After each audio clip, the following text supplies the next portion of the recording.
नमस्कार मित्रों, history research point पर आप सभी का स्वागत करता हूं। बीपीएससी टीजीटी पीजीटी हिस्ट्री की टेस्ट सीरीज चल रही है और यह टेस्ट सीरीज संख्या 12 है मित्रों।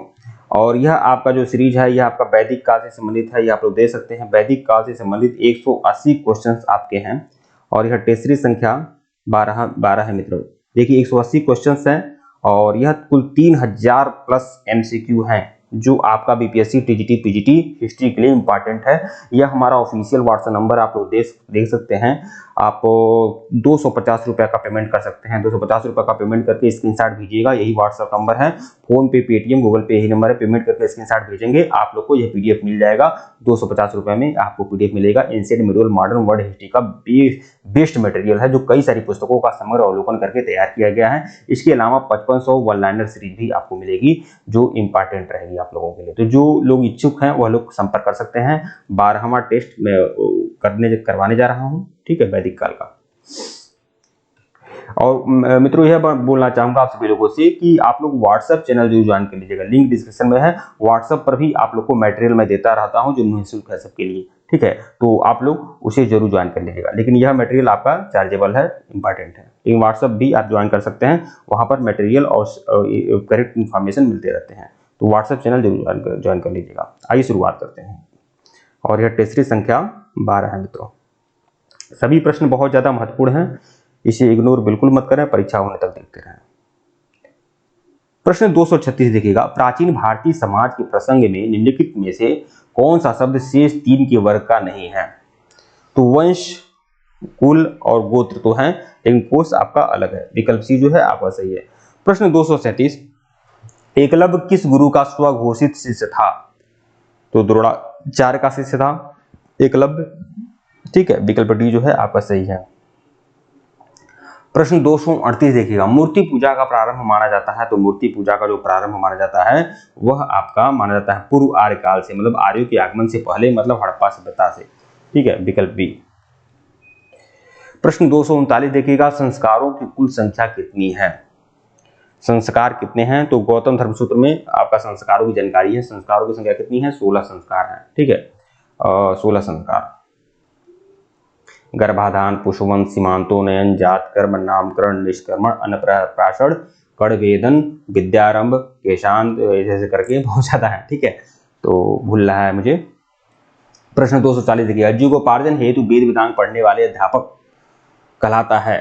तो इसे जीविकोपार्जन हेतु वेद वेदांग पढ़ने वाले अध्यापक जो होते थे वह उपाध्याय कहलाते थे। विकल्प सी जो है आपका सही है। प्रश्न 241, निम्नलिखित में से किसने ऋग्वेद में वर्णित दशराज युद्ध में भाग नहीं लिया? तो ऋग्वेद में वर्णित दशराज युद्ध मतलब एक तरफ आपका राजा सुदास थे और दूसरे तरफ 10 राजाओं का संघ था। 10 राजाओं का संघ था, ठीक है। तो इसमें 10 राजा कौन से थे? अनु, पुरु, तुरु, यदु, दुह, अनिल, पक्त, भलानस, श्री और विषाणिल। तो इसमें कौन नहीं है? पक्त भी थे, विषाणी भी थे, त्रिशु भी थे, गंधारी नहीं थे। विकल्प डी, ठीक है। प्रश्न 212 देखिएगा, निम्नलिखित में से किसे भारत का प्रथम विधि निर्माता माना जाता है? भारत का जो पहला विधि निर्माता माना जाता है वह है मनु को माना जाता है, मनु महाराज को। और किसे आधुनिक मनु कहा जाता है ये बताइए, ठीक है, कमेंट करिएगा। आधुनिक मनु किसे कहा जाता है? प्रश्न 243, यह आधुनिक मनु वाला प्रश्न आता है बार बार, ठीक है। प्रश्न 243 देखिएगा, पुराणों की कुल संख्या कितनी है? पुराणों की संख्या जो है वह 18 है। कुल 18 पुराण होते हैं। विकल्प सी जो है आपका सही है। प्रश्न 244, सर्ग, प्रतिसर्ग, वंश, मनवंतर और वंशानुचरित संकेतक हैं। यह मतलब किसमें होता है? वंश, प्रसर्ग, प्रतिसर्ग, वंश, मनवंतर, यह पुराणों में होता है। विकल्प ए जो है आपका सही है। प्रश्न 245, निम्नलिखित में से कौन सी प्रथा चतुष्टय वेदोत्तर काल में प्रचलित थी? तो ब्रह्मचर्य, गृहस्थ, वानप्रस्थ और संन्यास आश्रम, ये 4 आश्रम होते थे। विकल्प सी जो है आपका सही है। प्रश्न 246, स्मृतियों में वर्णित विवाह के किस प्रकार में वर द्वारा कन्या के पिता को गोमिथुन दिया जाता है? मतलब वर द्वारा एक गाय और बैल का ही जोड़ा दिया जाता है वर के पिता को, तो आर्ष विवाह में, ठीक है। मतलब वर द्वारा वधु पक्ष को दिया जाता है, मतलब कन्या के पिता को।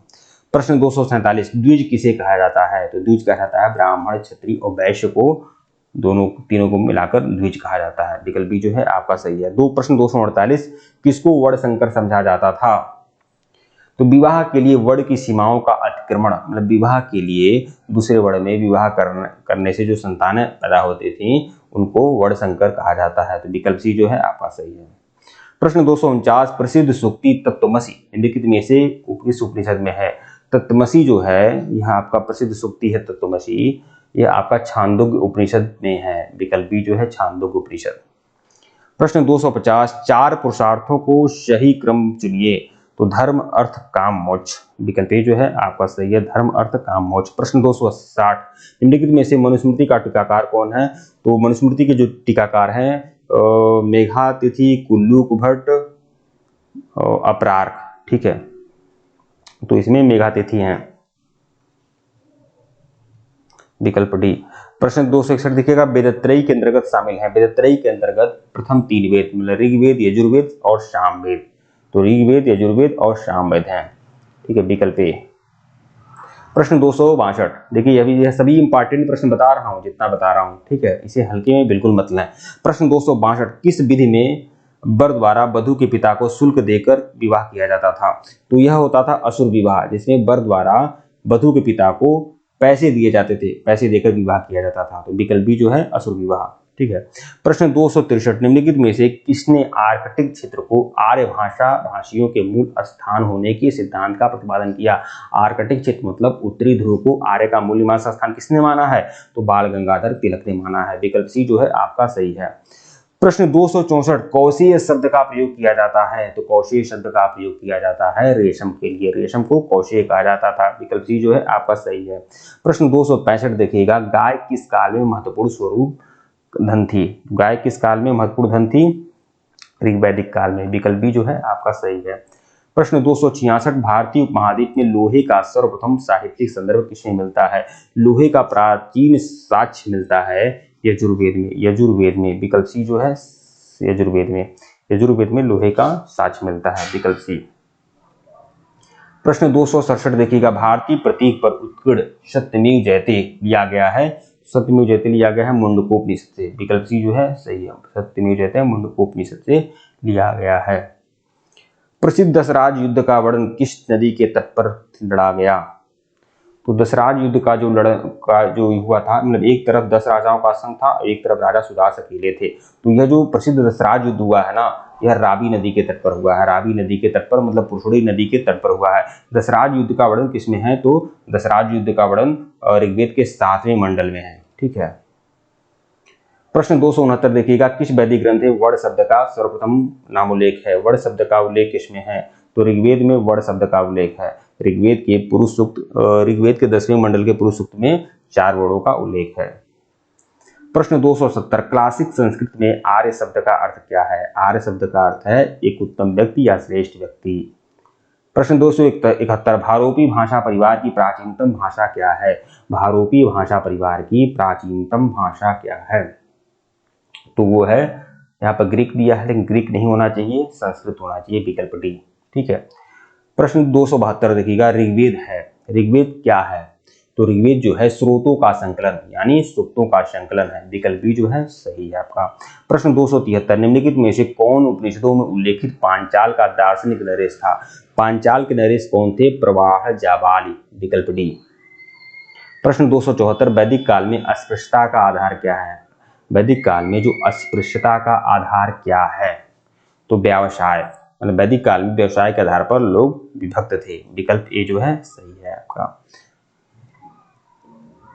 प्रश्न 275, निम्नलिखित में से किस ग्रंथ में यज्ञवेदियों के माप निर्धारित हैं?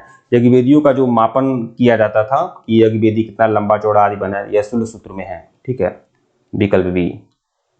प्रश्न 276, तम सोमा ज्योतिर्गमय, मतलब तुम तमसो मा ज्योतिर्गमय, यह कथन किसमें है?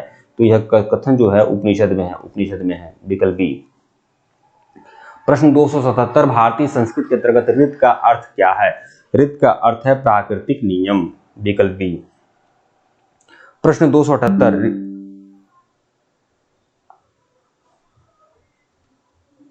ऋग्वैदिक जनसभा जो न्यायिक कार्यों से संबंधित थी, तो ऋग्वैदिक वह सभा जो न्यायिक कार्यों से संबंधित थी वह सभा कहलाती थी, ठीक है। विकल्प बी जो है आपका सही है।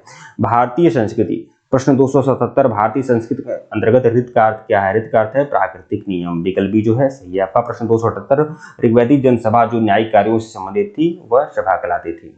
ठीक है। प्रश्न 279 निम्नलिखित में से कौन सा ब्राह्मण ग्रंथ ऋग्वेद से संबंधित है? ऋग्वेद के दो ब्राह्मण ग्रंथ थे, कौशुतकी और ऐत्रेय। तो कौशुतकी तो है नहीं, ऐत्रेय ब्राह्मण है। विकल्प बी। ठीक है। प्रश्न 280 वैदिक देवमंडल में निम्नलिखित में से कौन देवता युद्ध का देवता माना जाते हैं? तो युद्ध के देवता थे पुरंदर मतलब इंद्र। ठीक है मित्रों, वीडियो को लाइक और चैनल को सब्सक्राइब करेगा, टेलीग्राम बिल्कुल ज्वाइन करेगा, लिंक डिस्क्रिप्शन में दिया गया है। ठीक है। इसके पहले का वीडियो नहीं देखे हैं तो प्लेलिस्ट में जाइएगा, BPSC TGT PGT history test के नाम से प्लेलिस्ट बनी हुई है।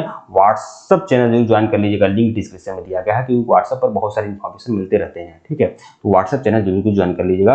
और यह 3000 MCQ की सीरीज जिनको भी चाहिए वो लोग हमारे ऑफिशियल व्हाट्सएप नंबर पर मैसेज कर सकते हैं। ऑफिशियल व्हाट्सएप नंबर डिस्क्रिप्शन में है, ऊपर भी शो हो रहा है। केवल 250 रुपीज में ये पूरी सीरीज आप लोग को मिल जाएगी। ठीक है मित्रों, धन्यवाद आप लोग।